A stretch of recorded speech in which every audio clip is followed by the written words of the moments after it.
Welcome, everyone, joining us here in the mission and joining us online. We've got a nice group in both places. The weather's getting colder here, so it's this kind of cold, I don't know, cloudy night. It sort of feels like it should be raining, even though it's not really raining yet, I don't think. We're at the San Francisco Dharma Collective, and at the end, Noam, who's part of the organizers here, will talk a little bit about this space and how we come to exist. I'm Dan Zigmond, and I'm a Zen teacher here in the Bay Area. And I come here once a month to teach this class on meditation and modern life. We'll follow the same format this month that we followed last month, where I'll talk a little bit about Zen and some topics related to Zen and meditation, give a little bit of instruction, and then we'll spend most of our time meditating. We'll do 2 periods of meditation. I've got this big bell here to help us keep time. And then when we're done with meditation, I'll take questions. And I hope both people in the room and online will ask questions. I have a few notes and a few topics I thought I would talk about, but really I want to talk about what's on your mind and what brought you here. And the only way I can be sure of doing that is if you tell me, and so if you ask questions. So again, we'll do that after our meditation. Those can be questions about meditation and the experience you had meditating, or they can just be other questions that are in your mind and maybe are part of what has brought you here tonight. So I thought I'd say a little bit about what Zen is for any of you who are new to Zen. Zen is one of many, many schools of Buddhist practice. It originated in China somewhere around 1500 years ago. Buddhism itself originated in India about 2500 years ago, so Buddhism was already 1,000 years old when it came to China, and in China encountered these indigenous religious traditions of Confucianism and Taoism. And I think Zen arose partly out of the interaction between Buddhism and Taoism. If you know anything about Taoism, you probably know that the Tao Te Ching, this book of short, sort of poetic sayings.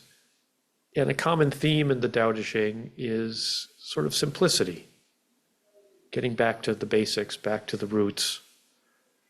And that really was the goal of Zen. 1,000 years of Buddhist history had led Buddhism to become, I don't know, a little complicated.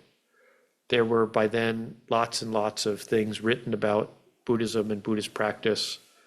The total number of scriptures had kind of exploded. And the Zen Buddhists thought to somehow strip away all that and get back to a simpler, more basic form. Buddhism started really with the Buddha's experience of meditation and his experience of awakening through meditation. And Zen sought to get back to that really fundamental practice. The word Zen is a Japanese word because after Buddhism flourished in China, it spread to other parts of East Asia, to Korea, Vietnam, Taiwan, Japan. And many of the early teachers who brought Zen Buddhism to the States came from Japan. So the most common word in English to refer to this tradition is the Japanese word Zen. So Zen is the Japanese pronunciation of the Chinese word Chan, which is itself the Chinese pronunciation of a Sanskrit word, which really just means meditation.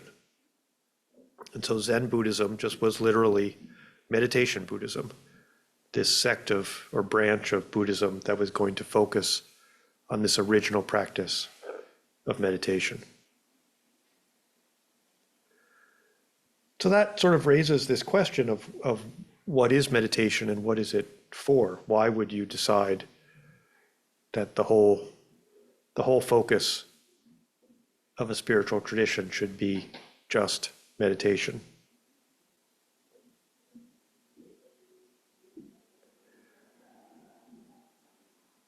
I think about meditation, at least for myself, as the practice of paying attention. We all know what it's like to pay attention. We all know what it's like not to pay attention. And in most of our lives, we're kind of paying attention to something or for something. So maybe we're driving and we're paying attention so that we don't run into something else. Or we're talking to someone and we're paying attention to the words they're saying. We're paying attention while we do the dishes or while we walk down the street, while we watch a show or while we read a book. In meditation, we're paying attention without doing anything else. It's just this purest practice of paying attention. This form of meditation that we'll be practicing together tonight, sitting meditation, in Japan is often called shikantaza, which means just sitting or nothing but sitting. And the idea is that, we're sitting down and we're just literally not doing anything else. And we're not adding anything to this act of sitting. We're just sitting and paying attention to whatever arises in that act of sitting by itself. I'll give some instructions in a minute. It's a very simple practice, really. I mean, I've already basically described the whole thing. But just being simple doesn't make it easy. There are lots of things in life that are easy to describe, but hard to do.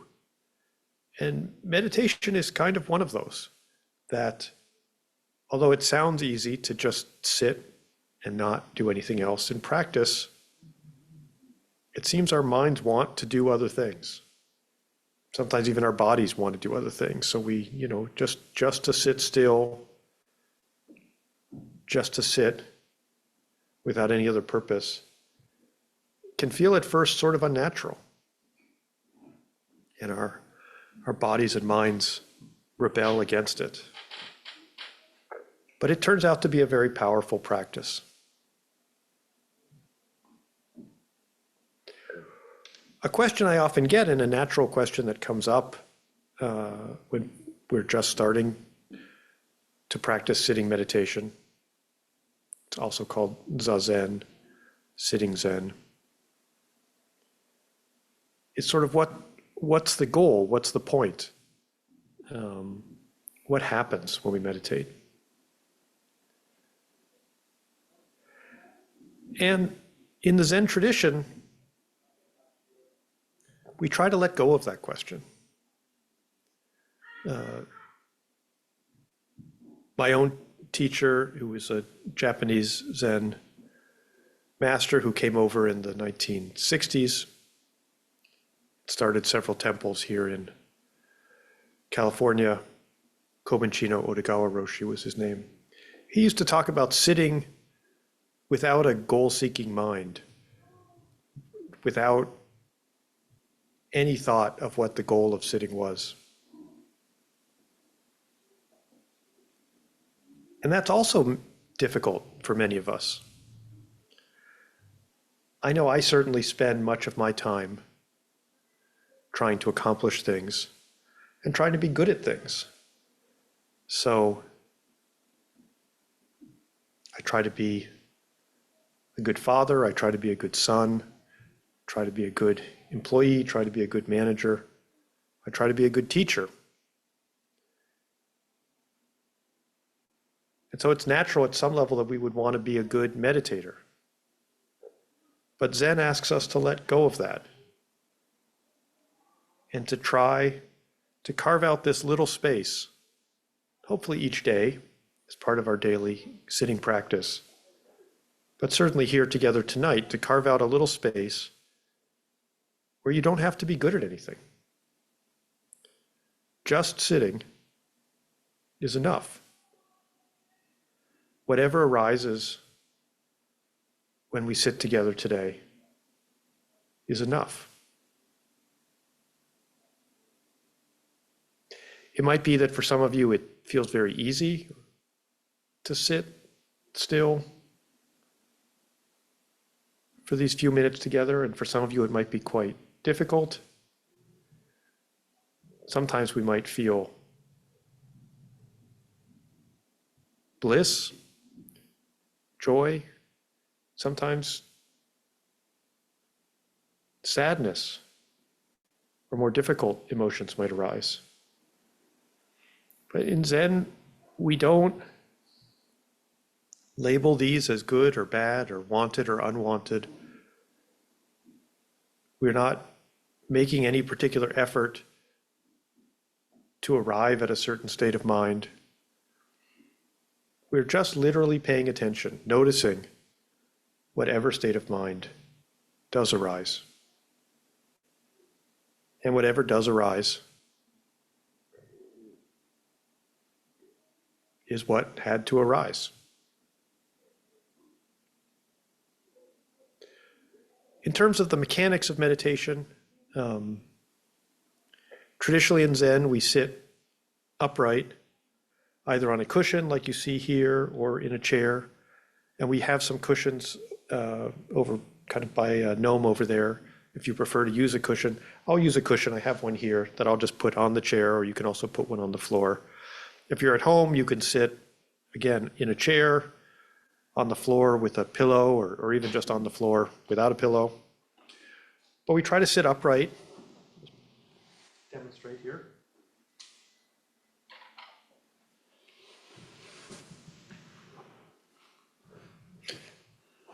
If you're on the chair, try not to lean back against the chair. Try to sit as upright as you can. It's traditional to cross our legs. You don't have to. Again, on a chair, you can just have your legs securely down on the ground. But we sit upright with our back straight and our shoulders back. Our hands are usually held in our lap, making a small circle.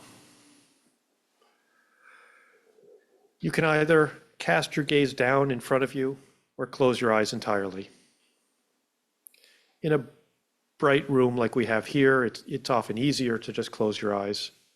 And certainly if you're staring at a bright screen, you might find it easiest to close your eyes.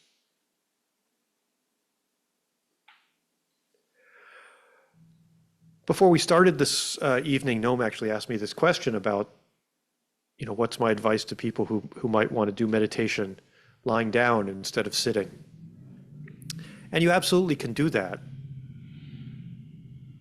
The reason sitting upright, I think, is such a powerful posture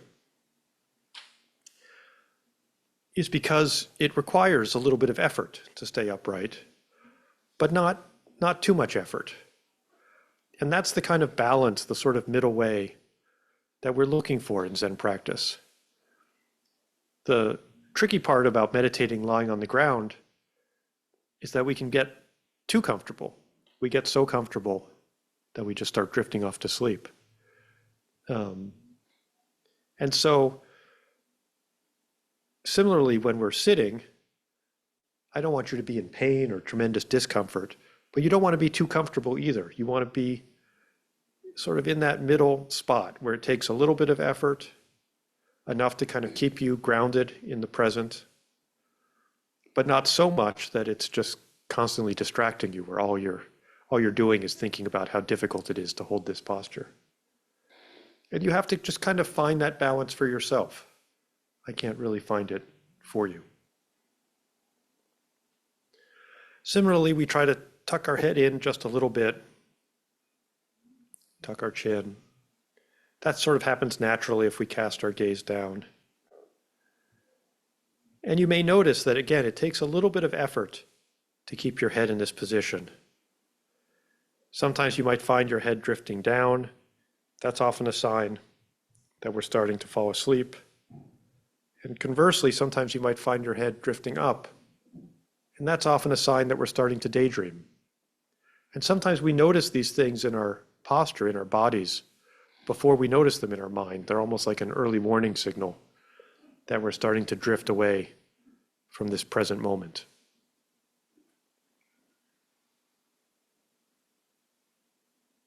Ideally, as I said, our practice would be just sitting without bringing anything more to play. In practice, it's often easier to have something to kind of ground our attention in. And so usually what we do is we bring our attention to our breathing. Our breath serves as a sort of natural metronome, and again helps us stay grounded in the present. You might think that it would be easiest to bring our attention to our heartbeat, which is even more of a metronome, even more constant and consistent. But the problem is that most of us, we can't follow our heartbeat unless we, use a stethoscope or put our fingers to our throats or our wrist. The breath is this really interesting part of our bodies where it is mostly involuntary, like you breathe, whether you try to breathe or not. You breathe even in your sleep, you breathe even when you're not paying attention. And yet we can bring our attention to it. We can notice it. It's not so automatic the way our heartbeat is, that it's kind of outside of our field of awareness. So the breath is very useful that way as a locus for our attention. In a traditional Zen temple, there's no clocks and nobody wears a watch. So all the timing is done with bells. And sort of in that spirit, we use bells to time our meditation here. Again, following the tradition, I'll ring the bell 3 times when we start our meditation. And it'll sound like this. Maybe someone on the Zoom can just verify that you can hear the bells too.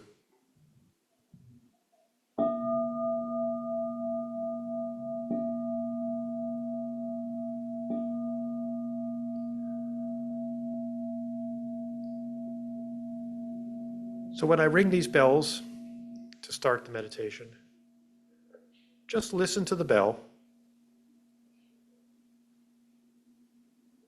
Listen to it until you can't hear it any longer. And then, as I said, bring your attention to your breathing.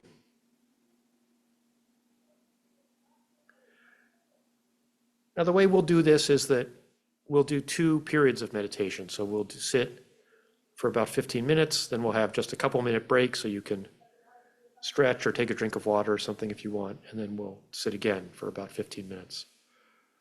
In between them, I'll ring the bell twice to signal the end of the first period.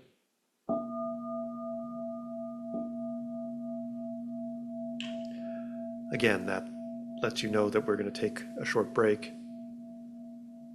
And then when we're completely done, when we're done with the second period of meditation, I'll ring the bell once. And then again, we'll open our eyes, kind of come back together, and we'll just open things up for questions. During that first period of meditation, I'll give some guidance. Although traditional Zen meditation is silent, I find that rather than giving you all the instruction in advance and then setting you off on your own, it's helpful to give some of that instruction while you're actually meditating so you can put it right to use. So in that first period, I'll give you instruction while we're sitting together. And then in the second period of 15 minutes, I'll just mostly be silent, but you can follow the same instructions I was giving you before.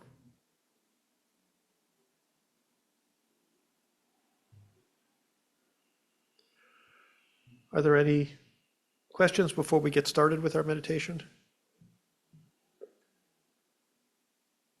All right. Oh, yeah. So the question was, what is this? So in Japanese, it's called a rakusu. It's essentially my permission to teach. In the old Buddhist traditions, monks sewed their own robes from scraps of material, usually scraps of cloth that they would find at like funeral pyres. So like literally the scraps left over from wrapping dead bodies, because that was seen as sort of the lowest and dirtiest cloth. And they would sew lots of scraps together and make a robe. We sort of continue that tradition in a symbolic way. This is sewn from lots of little pieces of cloth. This is one piece here, this is one piece here, this is one piece here. So you sew by hand this sort of symbolic robe. And then when you're given permission to teach, your teacher writes something on the back. It has your Buddhist name and usually a little poem. I haven't read mine in a long time, and a date. And so you're given one when you become a teacher, and you just traditionally wear it in a formal occasion when you're teaching, as kind of like a miniature version of the full robe that a monk would wear. Thank you for asking. All right. Well, with that, let's get started. So find your upright posture, your back straight, your shoulders back. Hands in your lap, your gaze cast down, or perhaps more likely your eyes entirely closed. Again, I'll ring the bell 3 times for us to start. When you hear the bell, just listen to the sound of the bell. Listen to it until you can't hear it any longer. And then I'll pick things up from there. Let's begin.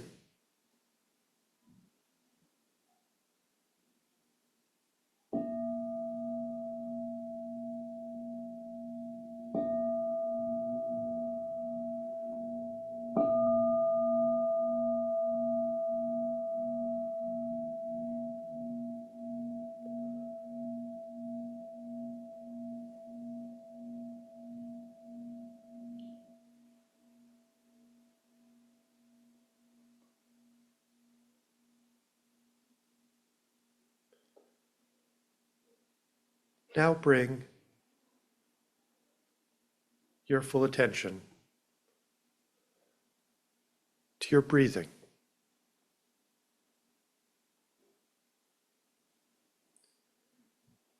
You don't need to match your breath to mine, to your neighbor's, or to any fixed idea of how your breathing should be.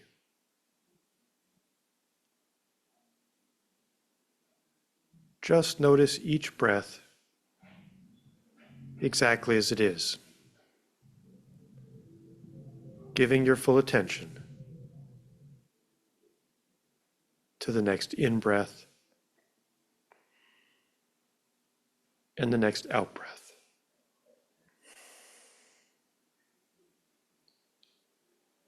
In-breath,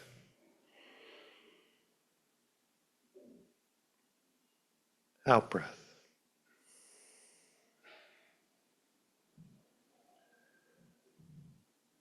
In-breath,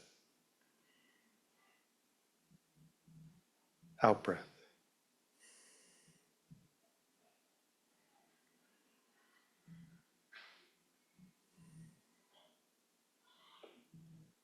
In-breath,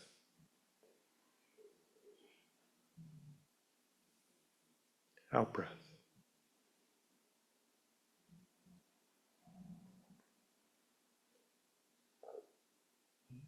In-breath, out-breath.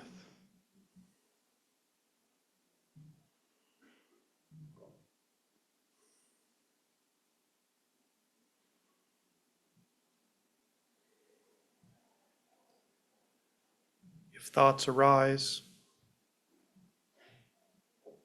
let them arise and let them go.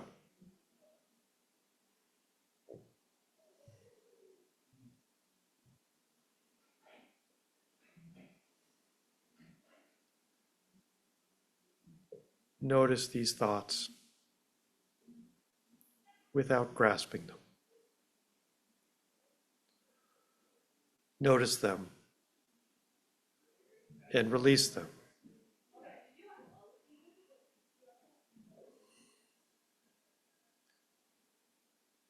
Don't beat yourself up for getting distracted. Just allow each breath to be a reminder to bring your attention back to the next in-breath and the next out-breath.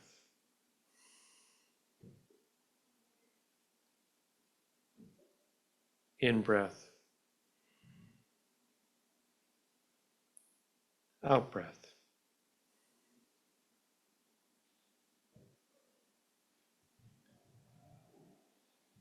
In-breath,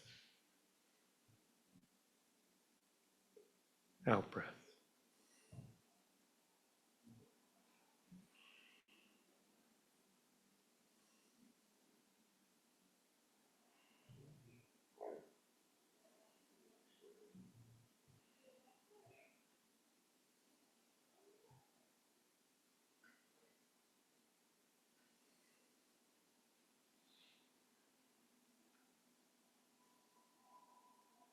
It often helps in keeping ourselves focused if we narrate each breath.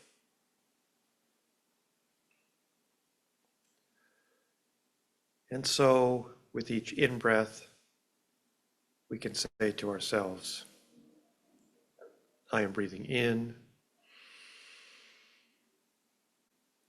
And with each out-breath, say to ourselves, I am breathing out.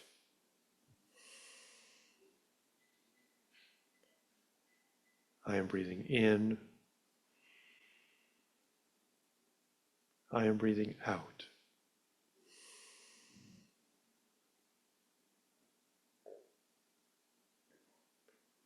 I am breathing in.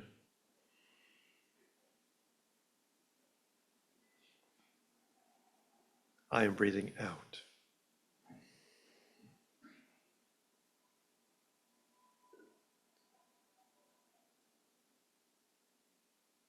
Breathing in.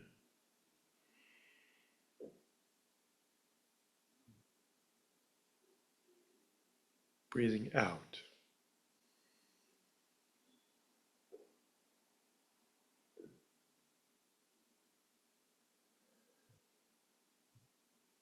Breathing in.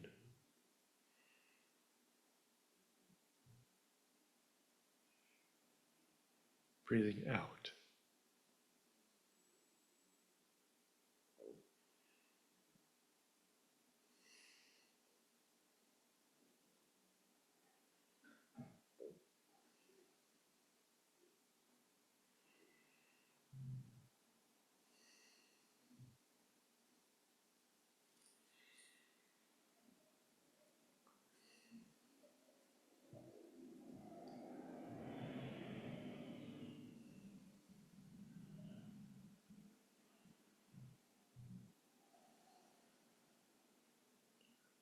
Try to notice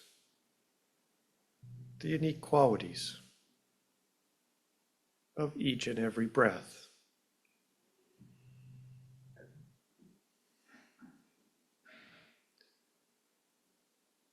Notice whether each breath is fast or slow.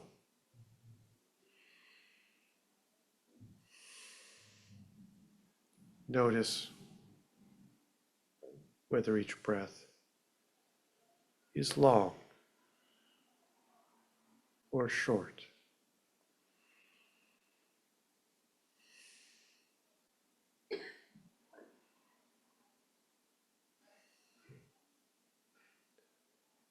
Notice these qualities without evaluating them, without judging them, without judging yourself.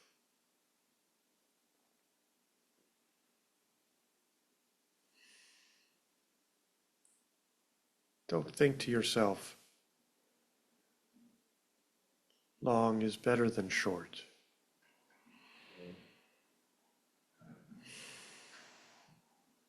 Don't think to yourself, fast is worse than slow.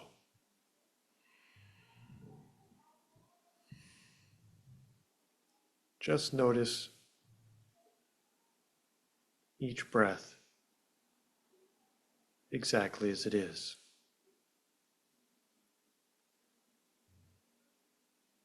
Giving your full attention to each in-breath and each out-breath.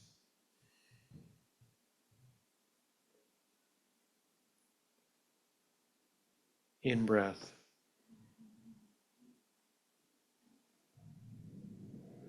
out-breath.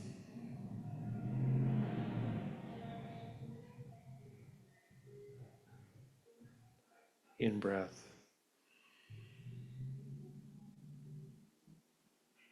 out-breath.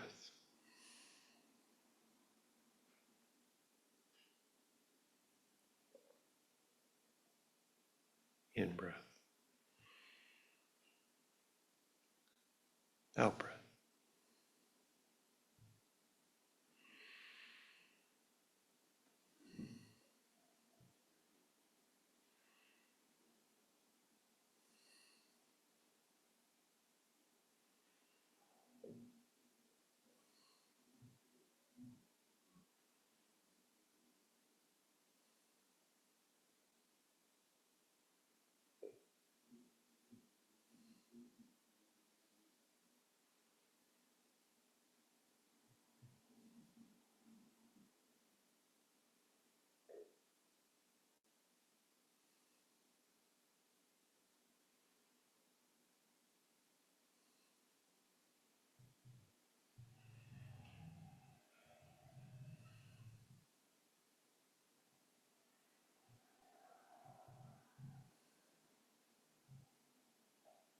Whatever arises,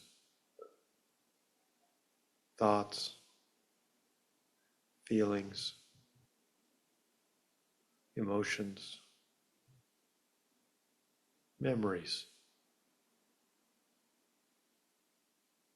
just let them arise and let them go.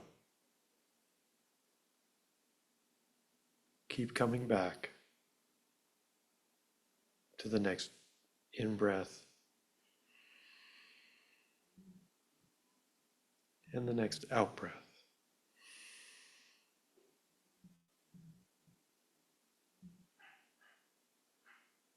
In-breath,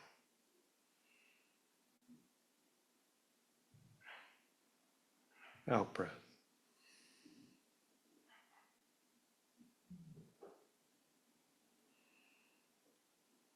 In-breath,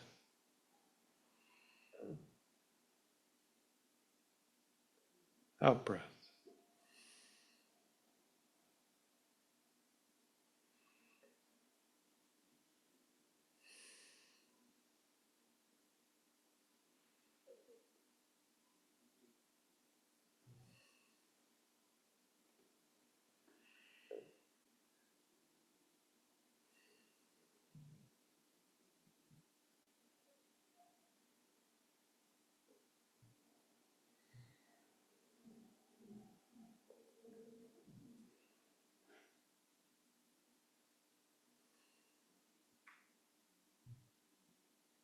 In-breath,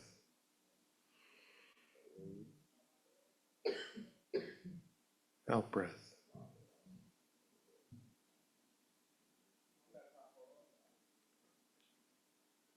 In-breath,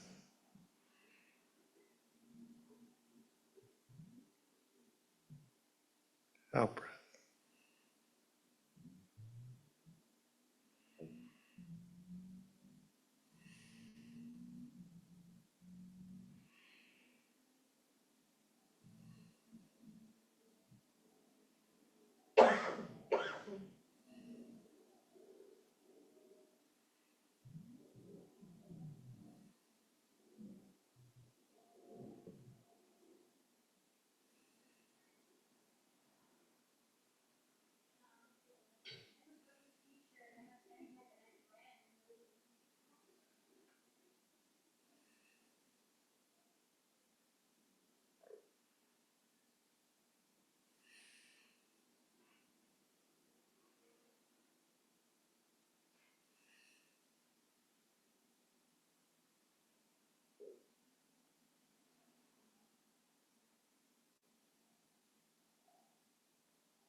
When you hear me ring the bell 2 times to end this first period of meditation,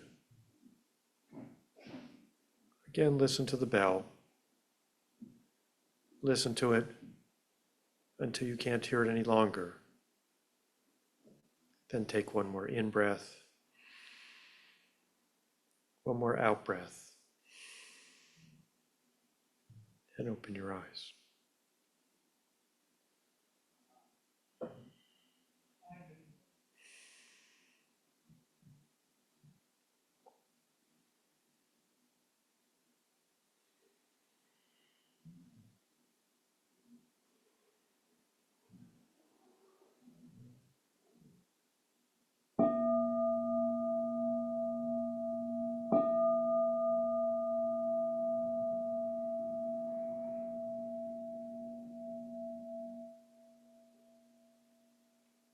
One more in-breath,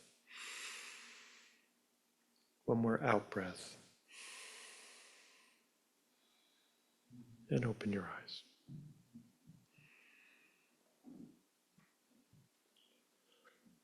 All right, we'll just take a couple minutes to have a little water, adjust your legs, or take on and off or off a sweater, whatever you need.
All right, let's start coming back to our seats or cushions.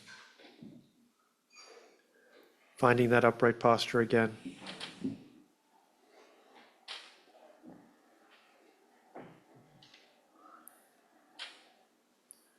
Our back straight, our shoulders back.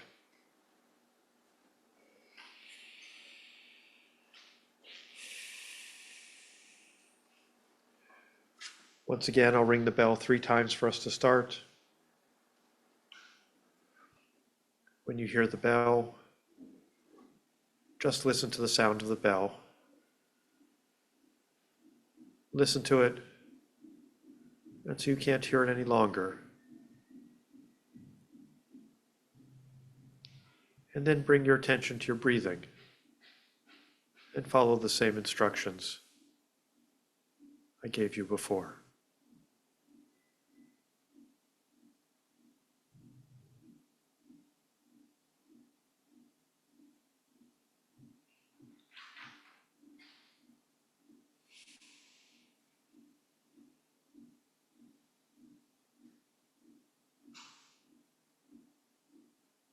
Let's begin.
Remember, whatever brought you here tonight, whatever else you have going on this week, this month, this year, nothing is more important right now, in this moment, than giving your full attention to this moment of sitting and breathing.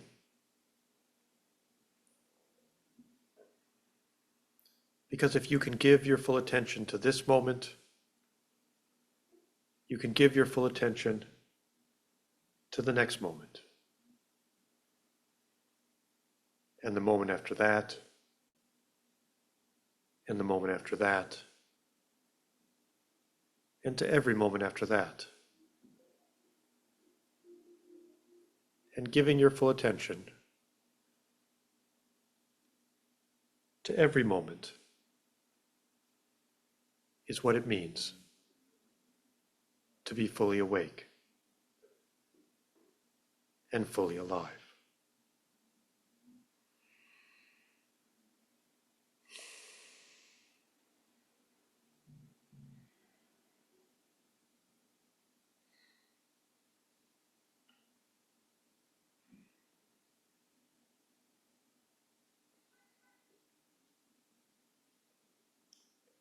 When you hear me ring the bell one time to end our meditation tonight, once again listen to the bell. Listen to it until you can't hear it any longer. Then take one more in-breath, one more out-breath, and open your eyes.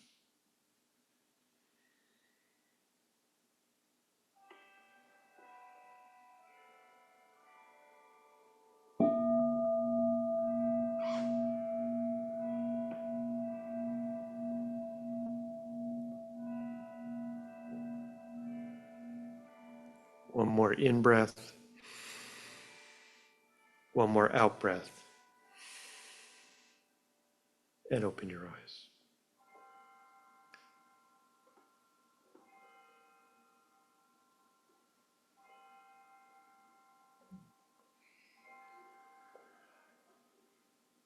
Thank you so much for that beautiful sitting.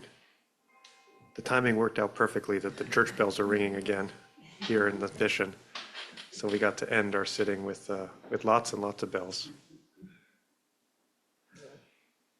As I said, I like to spend our last time together with questions. These can be questions that arose from what I talked about, from your experience of sitting, or really anything that brought you here, and either people in the room or online. If you're connecting with us online, it's always nice if you can turn on your camera for this last bit, so I can see who it is that's joining us. So if you're able to, we certainly appreciate it. But with that, yeah, are there questions? Yeah, please. And maybe just because many of us don't know each other, you could say your name. Oh, and there's a microphone here in the middle if you're in the room so that people can hear you.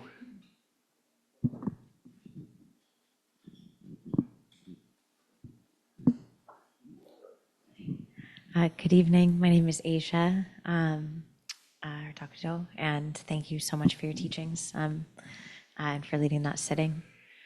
I did have a question, actually. It was coming up as a result of the sitting we were doing. It's about how there's a tendency in the mind for pain to reverberate in consciousness over time. A simple example is I teach in a middle school in the city, and today a little girl, an 8th grader, got really triggered, and she said a lot of really awful things to me. She got like really triggered, and it's just a child, right, who's like going through a lot, right? But she really cussed me, right? And I noticed while I was sitting that some of the residue of that is still with me, 9, 12 hours later, right? And I know that over time, it rolls away, right? Like everything yesterday, days before, it just all becomes like a dream, right? But I'm interested in the way that pain seems to reverberate in consciousness in a really different way than sweetness does, right? Or that positivity does. That the tendencies in the mind for holding that they really have a different flavor. I'm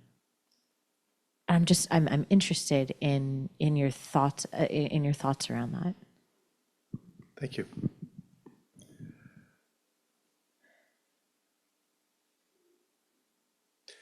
The first thing I would say is where I started our discussion this evening, which is that, the practice of meditation is this practice of paying attention, of noticing. And when we really do pay attention, when we really do notice what's happening in our bodies, what's happening in our minds, it's surprising. And so you've noticed something interesting about your mind, that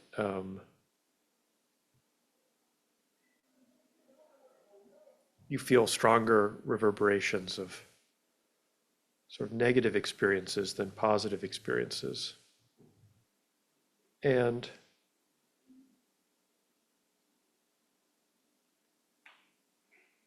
I think I've had that experience too, so I don't think that's unique to you. I sometimes find that in meditation, but sometimes find it just in daily life.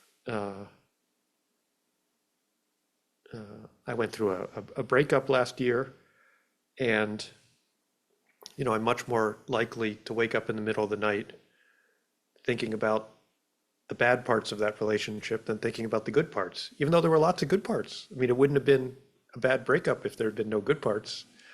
And yet somehow it's not the good parts that haunt me.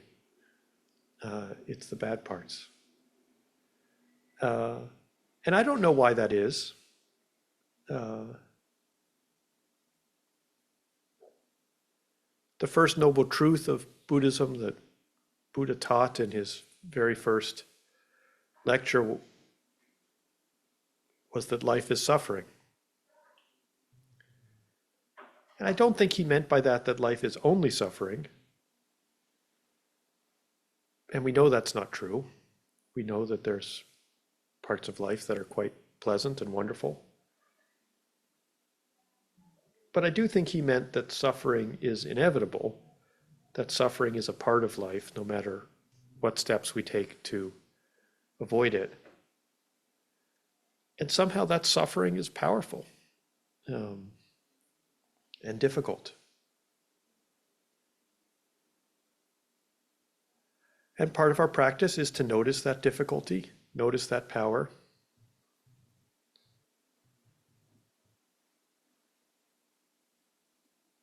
And to let it go.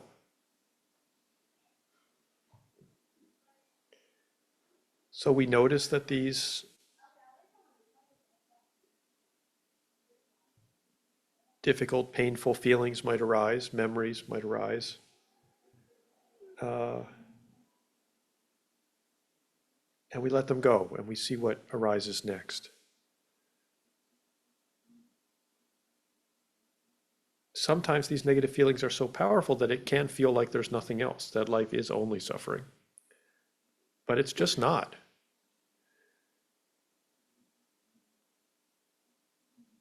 And so I think when we allow ourselves to fully experience these things, but not to sort of wallow in them, we do find that something else arises too. Something else arises next. So I don't really know why some of these negative emotions or experiences seem to have stronger reverberations than the positive ones. But I guess I do know that we play some part in that, and that by allowing ourselves to let go of them and to not let them drown out the other feelings, the other emotions, the other memories that are also arising, we do take away some of their power.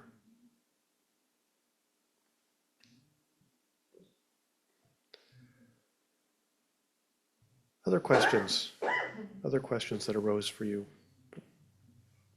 while we were sitting, or any time since we last met?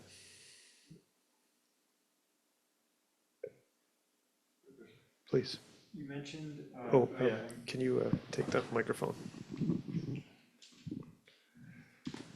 Hello, I'm Armin, and I was thinking about, you mentioned at the beginning this idea of the teacher that emphasized that it's just about sitting and there's no good or bad or goal or anything. I think that I've noticed that I struggle with my meditation routine the most when I have a lot of other things going on in my life, and when I sit, I feel like I'm constantly thinking about other things, and it's lower like quality in that sense. And so I wonder how you think about that in your own practice or in your teaching of just, the mental framework for that. Is it just a routine that you stick with, and sometimes it's different, and sometimes it changes, or what do you suggest? So this idea that there's no particular goal to meditation, and that there really isn't good and bad periods of meditation. I would say that far and away that's my least popular teaching. It's and I think that's in part because it doesn't. Well, it goes so against how we live most of our lives, and to some extent, it doesn't feel true either. Because as you say, we have the experience of meditation that feels good and the experience of meditation that doesn't feel so good. And it's really hard not to feel that those good periods are somehow better than the bad ones, because it just feels that way. And so much of what we do does have a goal. I mean, almost everything we do has a goal. That the idea that we should have something in our life that doesn't, it's just very counterintuitive. And yet, I mean, you do see examples of it. Two examples that I think of, from my own life. So, kids who are playing, particularly when they're quite young, like really are just playing. Like they aren't actually Like they're not trying to get good at play. They're just doing it because it feels good to do it. Um, but they have no sense of, that they're trying to really accomplish anything with it. And then my favorite, even better example is like when you're playing like catch or fetch with a dog. Like the dog is not trying to get good at fetch.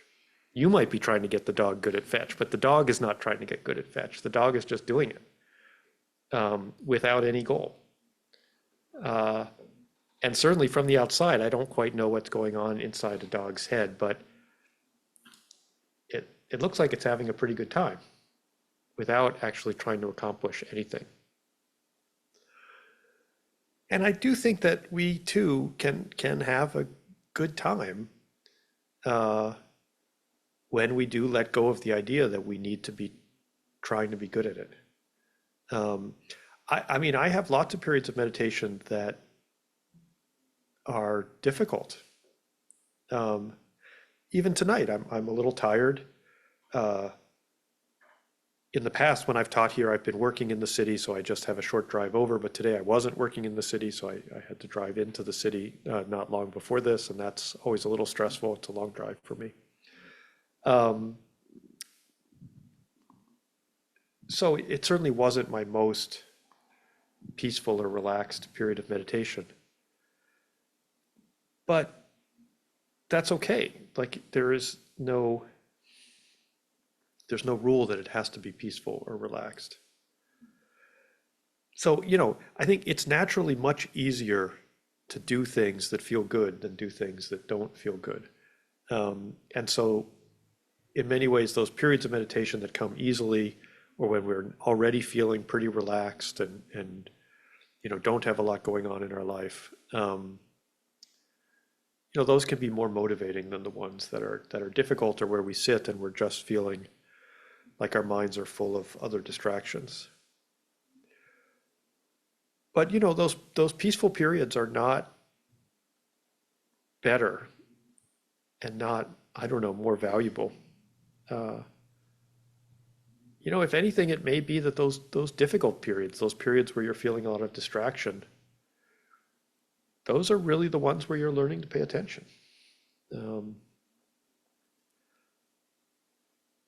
So I don't know. I entirely sympathize that it's hard to motivate ourselves to sit when it's difficult.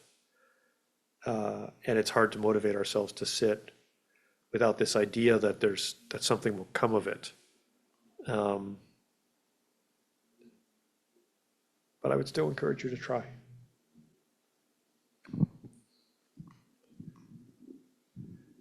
Do we have any questions on the Zoom, among the Zoom folks? Martin, I think you promised that you would have a question this time. I remember that from last time.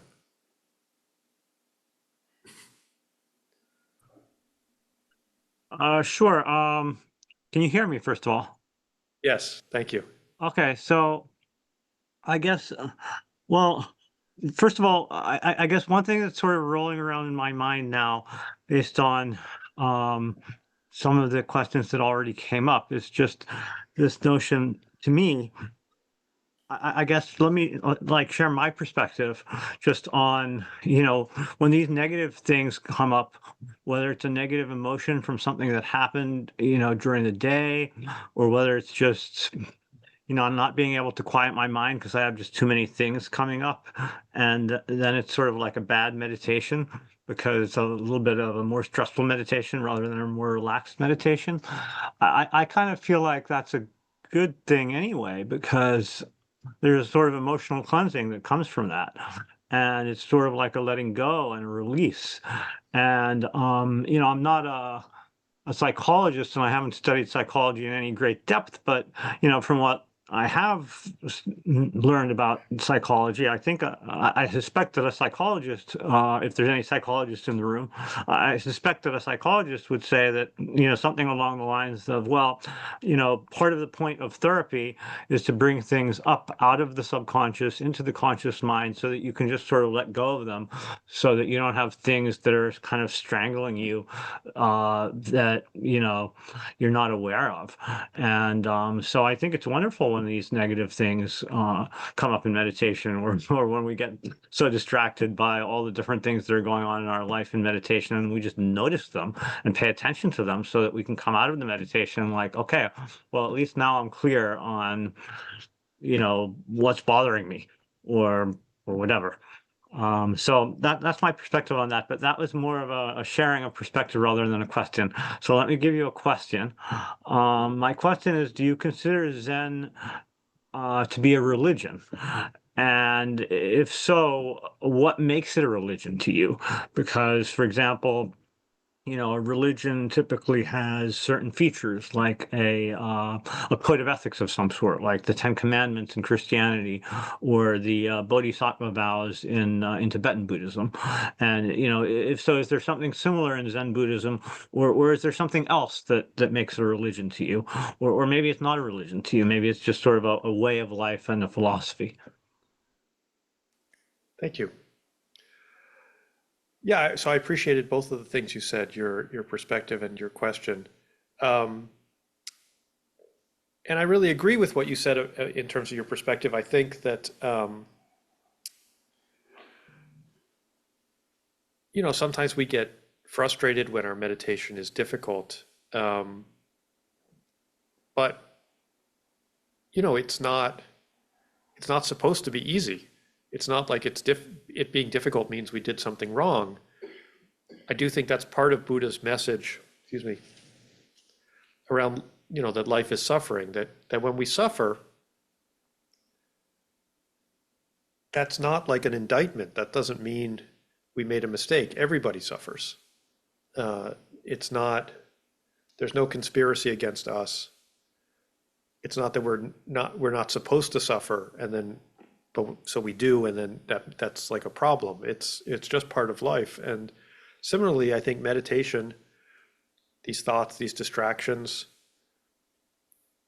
they're just part of meditation. It's not that it's supposed to be, we're not supposed to have a clear mind or an empty mind. We may. And, sometimes meditation is relaxing, but it's not like supposed to be relaxing. Relaxing is just one of or feelings of relaxation are just some of the feelings that can arise.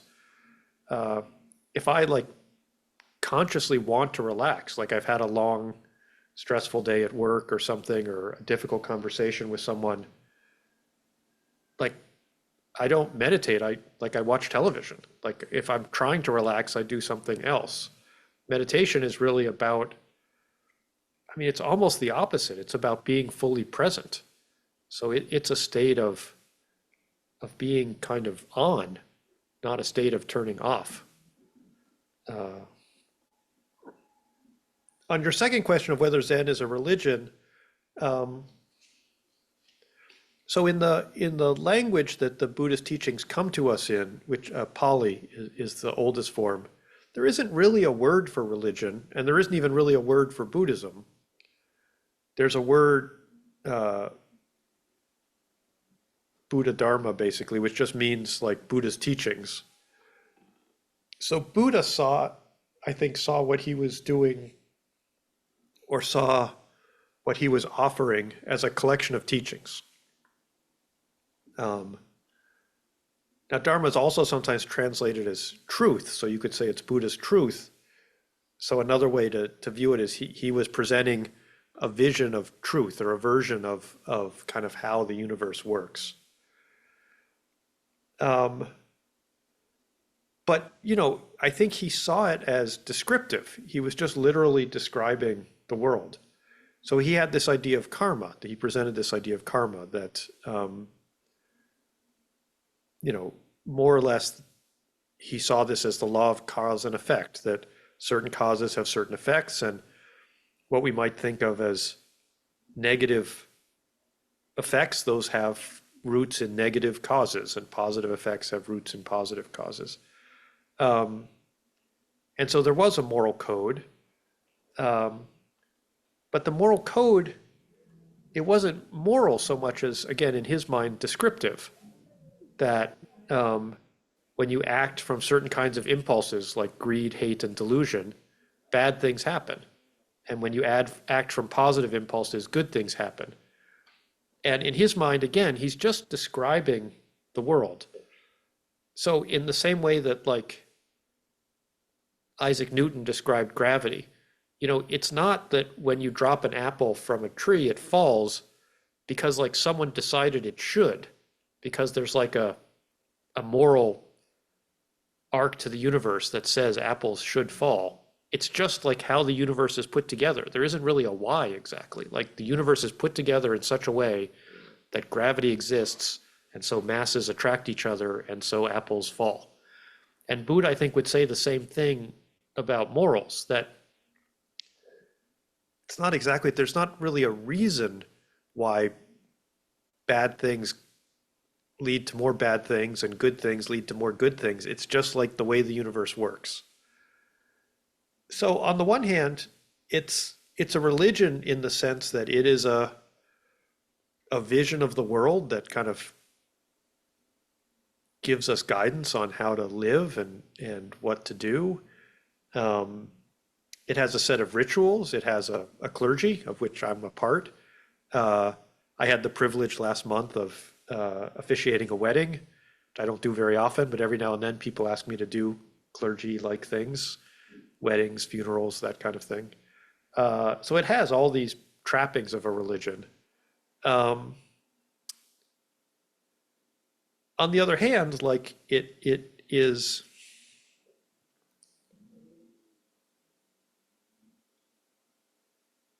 its root of authority is kind of our experience of the world. So the same sort of root of authority that like science has, and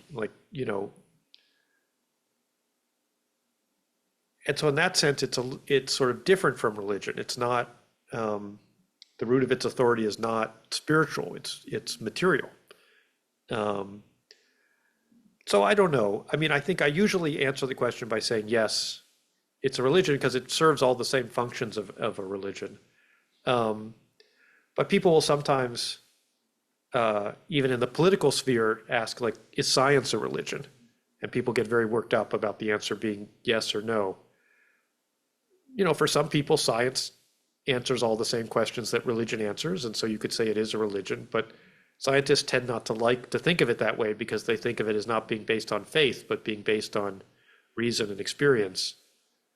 And I think Buddha would say that his teachings are based on reason and experience. They don't require any acts of faith.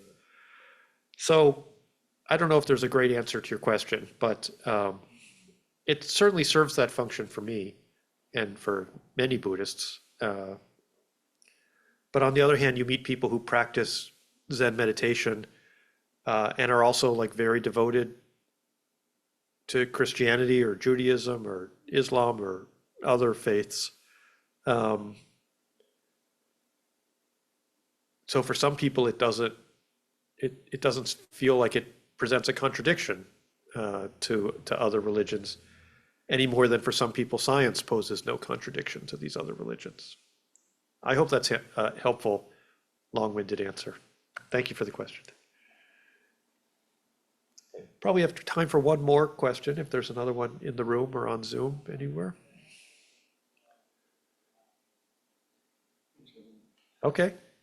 Nobody else has a question. Hi, it's Armin again. I was recently traveling and I learned that in Japan, like the average person who engages with Buddhism, it's often through like burial ceremonies, which to me was surprising because my understanding is that it's a lot more about like the practice and the daily life. And so I'm curious how that sort of evolved in that place. Yeah. So Japan's a really interesting culture in that there are multiple religious traditions. The the indigenous religion is Shinto, which is this native religion to Japan and involves lots of things around ancestors and then the two sort of adopted religions are Buddhism and Christianity, and they're both widely practiced. Buddhism more so, but and they've sort of somehow carved out niches for each other. So people tend to have either Christian or Shinto weddings and Buddhist funerals. And I was recently in Japan, and I sort of got my final certification from the Japanese authorities as a Zen Buddhist priest, having completed my training.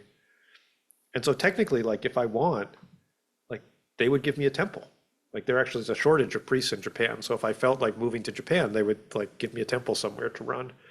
Like a crappy one that nobody wants, but they would give me one. And the thing that you do if you're like a local sort of parish priest as a Zen Buddhist in Japan is you just do funerals and memorials like all the time. So you do a funeral obviously when someone dies, and then on the anniversary of their death you do a memorial. And with enough parishioners, there's basically always a memorial. And so that's basically your job, and that's the main practice for sort of lay people who are Buddhists, is to go and make offerings on these memorial days. In Japan, it's mostly monks and nuns in monasteries who practice meditation. It's not particularly popular among lay people. That's changed a bit in modern times, but I think particularly when the only way to really learn meditation was to go to a monastery, it just never spread, particularly beyond the monasteries. When I talk about modern times, I really mean like since like paperback books. So it's less than 100 years, probably starting in like the 30s and 40s where cheap paperbacks became common. So then it was possible to like spread information in other ways, and people could learn to meditate, and books on meditation became popular. So it's not that there's no tradition of meditation among lay people, but it's small. It's almost certainly no bigger than it is in the U.S., despite the fact that there are Zen temples everywhere, all over the place. So yeah, it's interesting and surprising if all you know about Zen is from going to like Zen centers in the States, then it's like very surprising to go to Japan and see that like meditation is a tiny part of how it's evolved now. We're just about out of time, and I think Noam wanted to say a few things before we wrap up. So I'm going to pass on to him.